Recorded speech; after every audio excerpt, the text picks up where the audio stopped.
मेरे बच्चे को भूख नहीं लगती। खाना खाते हुए बच्चा रोता बहुत है। बच्चा बहुत ज़्यादा चिड़चिड़ा रहता है। ये है हमारी आज की वीडियो का टॉपिक। अस्सलाम वालेकुम व्यूअर्स, आई एम डॉक्टर उरूज मुश्ताक और मैं आपके साथ दोबारा इस वीडियो में हाजिर हुई हूँ। आपके हेल्थ रिलेटेड इश्यूज़ को डिस्कस करती हूँ।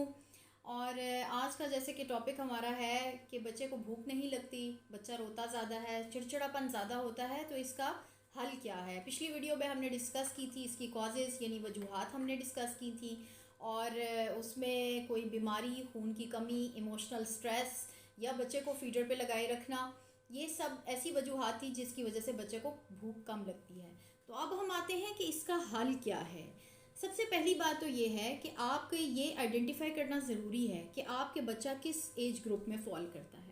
अगर आपका बच्चा 6 माह का है तो 6 माह पे हम ठोस ग़िज़ा यानी वीनिंग स्टार्ट कर देते हैं, जिसमें नीम ठोस ग़िज़ा दी जाती है। जैसे कि आप कोई खीर दे सकते हैं, कस्टर्ड दे सकते हैं, या आप फ्रूट्स का पल्प दे सकते हैं यानी मैश हुआ हुआ फ्रूट जॉन्स है वो बच्चे को दिया जा सकता है। और इसके साथ साथ अगर बच्चा माँ का दूध पी रहा है तो उसको हमारी कोशिश होगी कि माँ के दूध पे ही रखें, और अगर फार्मूला मिल्क है तो वो भी साथ हम ऐड करेंगे।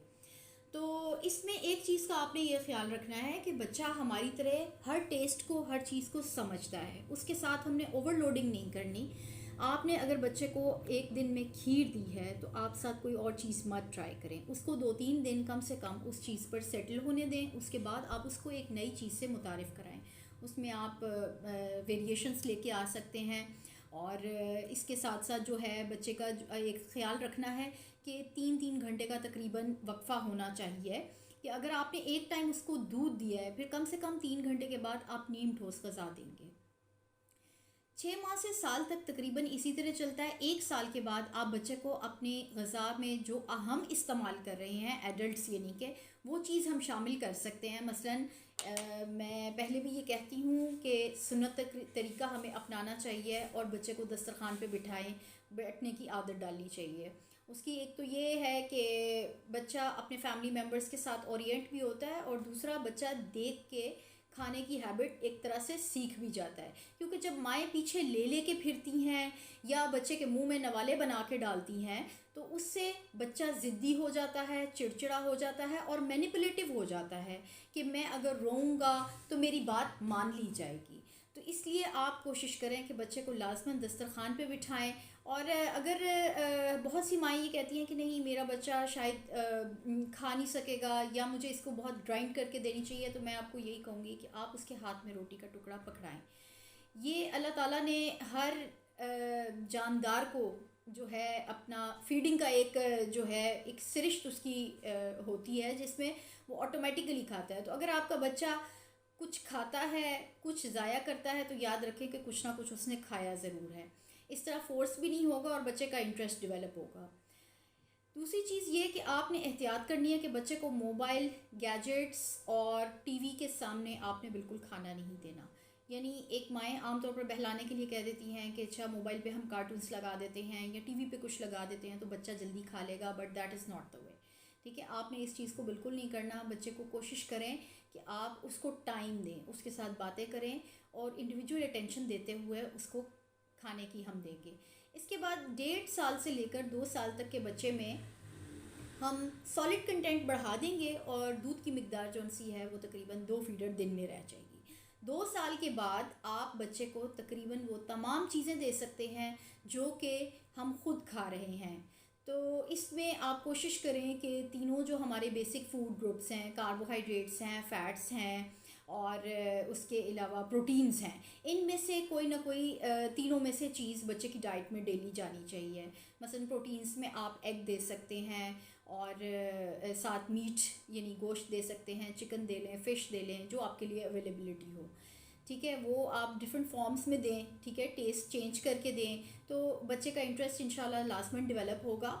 और रोटी है, चावल हैं, इनको भी यही बदल बदल के आप दें। उसके अलावा फ्रूट्स हमारे पास आ जाते हैं जो कि अल्लाह ताला ने बहुत बड़ा नेचुरल सोर्स रखा है हमारे पास मल्टीविटामिन्स का, मिनरल्स का, तो वो उनकी ग़िज़ा में लाजमन शामिल करें। अच्छा, इसके अलावा ये है कि माएँ बहुत सी जो हैं टाइम की बचत के लिए बच्चों को स्नैक्स दे देती हैं। आपने एक काम करना है कि बिल्कुल भी गोलियाँ, टॉफ़ियाँ, टेट्रा पैक जूसेस, ये चीज़ें आपने बिल्कुल नहीं उनको देनी। इस चीज़ की हैबिट आपने ख़त्म करनी है। अगर आपने स्नैक्स बनानी भी हैं तो आप हेल्दी स्नैक्स बनाएं, जैसे कि हमारी नानियाँ दादियाँ करती होती थी कि चावलों की फुल्कियाँ सी मिलती थी, वो ऐड की, साथ नट्स ऐड किए, मसलन बादाम, अखरोट या किशमिश वगैरह वो ऐड की जाती है, और ये मिक्सचर सा आप बना के रख लें तो जब आपके बच्चे को भूख लगे आप इस तरह की हेल्दी न्यूट्रिशियस चीज़ दे सकती हैं। इससे उनकी ग़िज़ाई ज़रूरत भी पूरी होगी। और जो हम टेट्रा पैक जूसेस देते हैं, डब्बे वाला जूस आम तौर पर जिसको कहा जाता है, पहली बात तो ये कि वो जूस बिल्कुल भी नहीं है, ठीक है। वो सिर्फ़ और सिर्फ केमिकल होता है जिसमें हाई शुगर कंटेंट होता है, और हाई शुगर कंटेंट होने की वजह से बच्चा एक दफ़ा वो ले लेता है, जब तक उसकी बॉडी में शुगर स्टोर्ड रहती है उसको भूख नहीं लगती। तो वैसे भी आपने ख़ुद भी देखा होगा कि हम अगर एक गिलास कोक का पी लें या कोई जूस पी लें, हमें जितनी भी भूख लग रही होगी वो किसी हद तक कम हो जाती है। तो इस चीज़ का आप ध्यान रखें कि बच्चे के जो आपने देनी है चीज़ें वो आप हेल्दी दें, ठीक है। एडेड शुगर्स मत ऐड करें, और कोशिश करें फ़्रेश जूसेस बनाएं या मिल्क शेक्स दें। अच्छा, इसके साथ साथ ऐसा है कि बाज़ औक़ात ये सब चीज़ें करने के बावजूद माएँ ये सब कर रही होती हैं, लेकिन बच्चे की भूख फिर भी नहीं बेहतर होती, या बच्चे का वज़न नहीं बढ़ रहा होता, या उसमें अभी भी चिड़चिड़ापन होता है। तो इसमें एक चीज़ बहुत इम्पॉर्टेंट ये है कि आप अपने घर का माहौल देखें। आप ये देखें कि बच्चा कहीं इमोशनल स्ट्रेस का शिकार तो नहीं हो रहा, क्या आपके घर में ऐसा तनाव वाला माहौल तो नहीं है। आमतौर पर ऐसे होता है कि हमारी मदर्स जो हैं, माएँ, उनके बर्थ स्पेसिंग कम होने की वजह से छोटे छोटे बच्चे होते हैं, तवज्जो नहीं दे पाती। फिर ये है कि जॉइंट फैमिली सिस्टम में बाज़ होती हैं, या फिर ये है कि और फ्रस्ट्रेशंस होती हैं जिसकी वजह से वो बच्चे को टाइम ज़्यादा नहीं दे पाती और बच्चे चिड़चिड़ाहट का शिकार हो जाते हैं। तो याद रखें कि बच्चे का बचपन वापस नहीं आएगा, आपने ही उसको मुकम्मल तवज्जो देनी है और उसको उसका बचपन जीने दें। उसको उस टाइम आपकी सबसे ज़्यादा तवज्जो की ज़रूरत है। तो बच्चे के लिए साज़गार और अच्छा माहौल और आपस के जो अच्छे हेल्दी रिलेशंस हैं वो कायम रखने बहुत ज़्यादा ज़रूरी हैं। और अगर फिर भी इसके अलावा आपको लगता है कि बच्चे की भूख मुतासिर हो रही है या उसकी नशोनुमा नहीं हो रही, तो आप अपने डॉक्टर से लाज़मन रुजू करें, क्योंकि बाज़ औक़ात ऐसी कंडीशन होती है कि बच्चे की कोई अंडरलाइन डिज़ीज़ चल रही होती है, बीमारी चल रही होती है, जिसकी वजह से उसको हज़म नहीं चीज़ें हो पाती। ऐसी सूरत में डॉक्टर से मशवरा करना ज़रूरी है। वो आपकी कंडीशन को आइडेंटिफाई करके उसके हिसाब से फिर आपको ट्रीटमेंट देंगे। बाज़ औक़ात एपेटाइट स्टिमुलेंट्स भी दिए जाते हैं।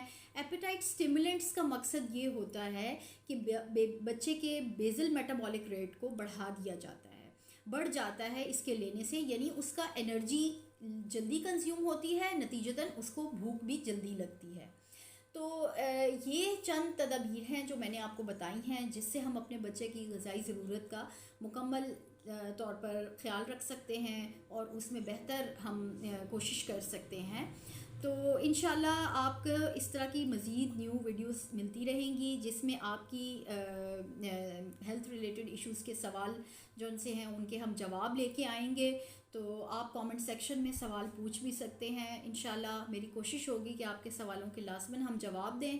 तो इंशाल्लाह नेक्स्ट वीडियो में मुलाकात होगी। Till then take care of yourself and Allah हाफ़िज़। Don't forget to like and subscribe.